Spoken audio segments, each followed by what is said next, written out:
Welcome into another episode of the Orange Bowl Huddle. Today we are talking about the AvMed Orange Bowl Beach Run. So that's right, get those running shoes on. It should be a fun event to help break it down. We have a special panel joining us here today. LaTessa Dotson Hall, Orange Bowl member, of course, and chair of the event. We've got Frankie Ruiz. If you run the Miami Marathon, you've seen this guy out there probably running it with you. He's co-founder of the marathon. And of course, we've got Carla Duenas here as well, a registered dietitian and wellness expert. Should be a fun panel to dive into this race. But LaTessa, before we start, we know with the Orange Bowl, it's more than just the game. It's more than just the race. This is a fun community event. Absolutely. You know, just seated 10 days before Christmas, we have an opportunity to bless our community. We're asking everybody to come out and support the AvMed Beach Run on Sunday, December 15th. It gives us an opportunity also to give back to the community through our Orange Bowl Cares program, where we actually have educational initiatives as well as Tri-County park renovations. Here in Miami, we have done a park, the Moore Park in Broward County. We did Carter Park and the renovation in Palm Beach County recently with the Glades Park. And so it gives us an opportunity to give back to the community and make a difference year round. Yeah, and doing so with quite the backdrop. I mean, what better place in South Beach to have this run? It is. It's a beautiful place. Can you imagine? I mean, if you're going to lace up and run, what a best scenery to be able to have the beach behind us. It gives us an opportunity to have a 5K as an option. There's a challenging 10K for those that meet that challenge. And then we also have a free kids run. All of that taking place at South Point, right there on Miami Beach. And so there are no age limitations. We have no ability limitations. So it is for everybody.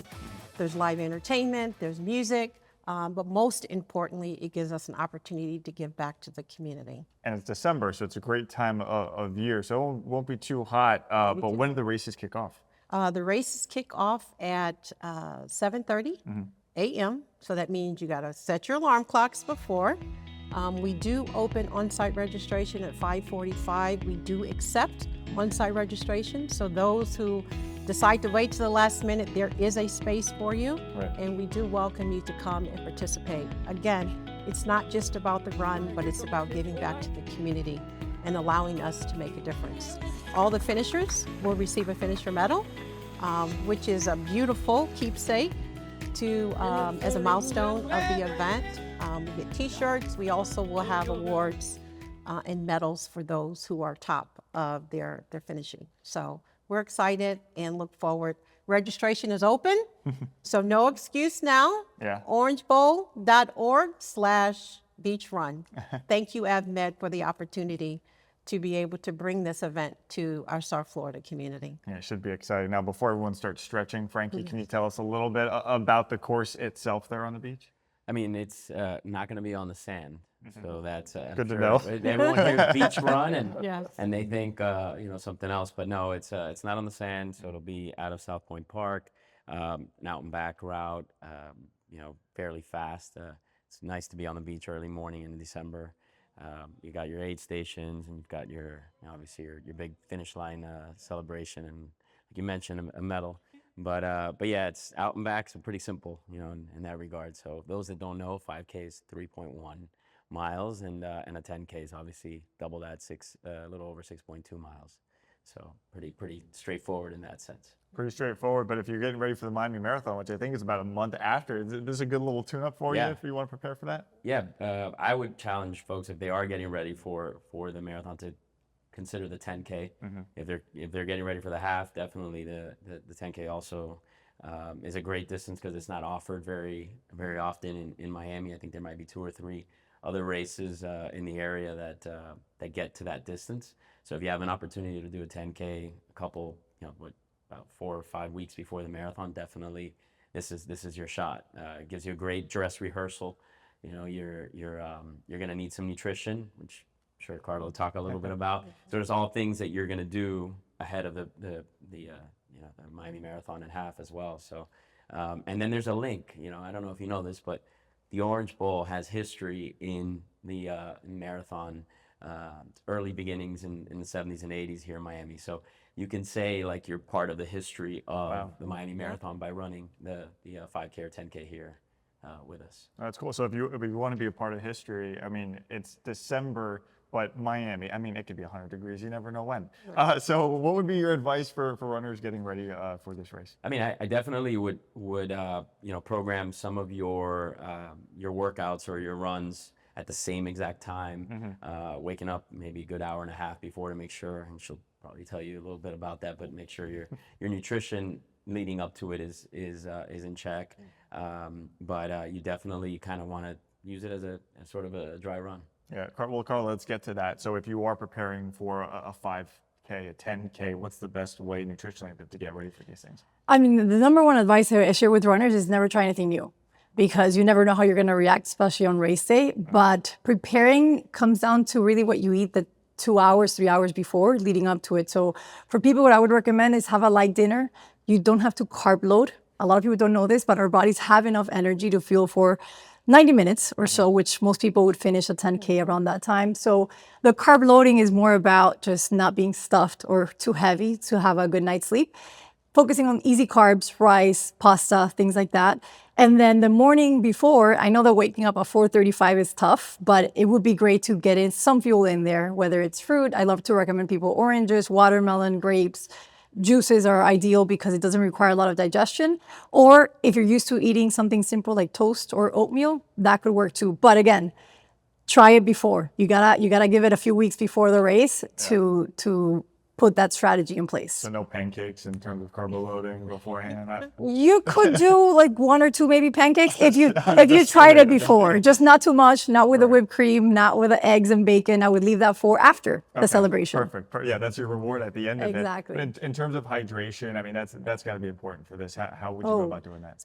Absolutely. I mean, talk about the need, whether it's hot or humid or both. Drinking water is always going to be number one priority. For this distance, I don't really recommend sports drinks, not really necessary, but definitely water every 15 to 20 minutes during the race. Before the race in preparation, there's not a lot of fueling that needs to be done with drinking. A lot of people drink gallons of water the day before, not needed.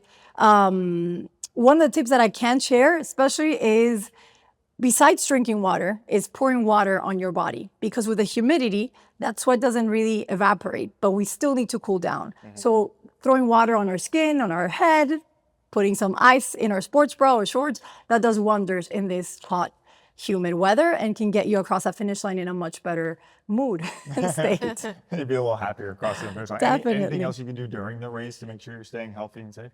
I would say definitely pace yourself. Yeah. Drink water every 15 to 20 minutes, whatever distance that is for you, and just enjoy it. Just have fun with it, because it is a short race. The 5K is a short race.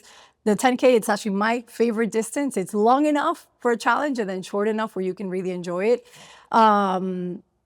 Just drink water, enjoy it, and make sure that you fuel properly the night before. Yeah, and that's how you'll have fun. If you're feeling good, you're going to enjoy yourself. LaTessa, could you tell us about some of the events that are going on around the race? If you're going out there, what are we going to see? We're going to see, we have sponsors, community partners who are here.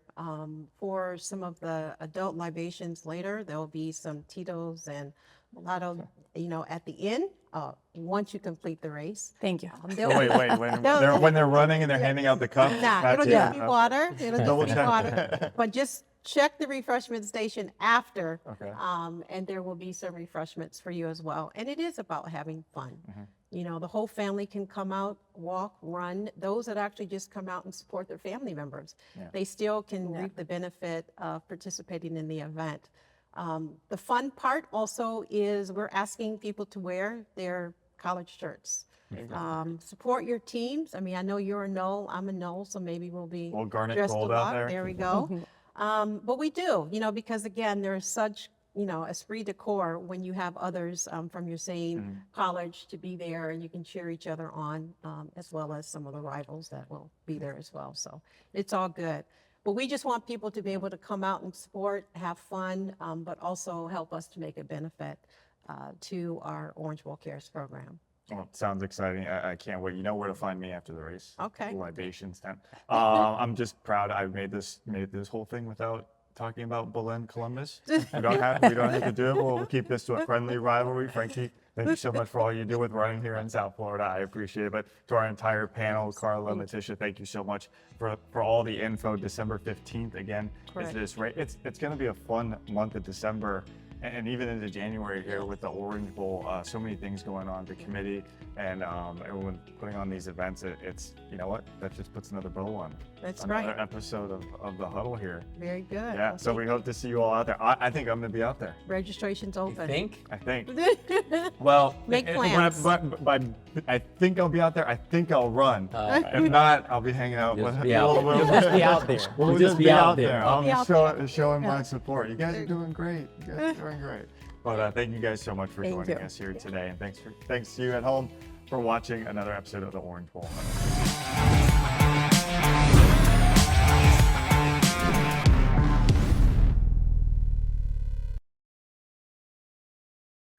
My name is JC Lascano, and I'm the Vice President for American Airlines here in Miami. As your hometown airline and representing our 14,500 team members, you should know that we are incredibly proud of our relationship with the Orange Bowl. It's existed for just a bit over 28 years, and in that time, we have supported the Orange Bowl greater than $2 million. Why do we do that? Because the Orange Bowl is more than just an annual game. What they have brought to our community is incredibly important. In those parts of our greater Miami that need it most, they have helped build scholarships, sports and wellness programs, supported the arts and culture annually, not just for that one game. And it's for that reason that the Orange Bowl continues to be this incredibly important constant as Miami continues to grow and iterate.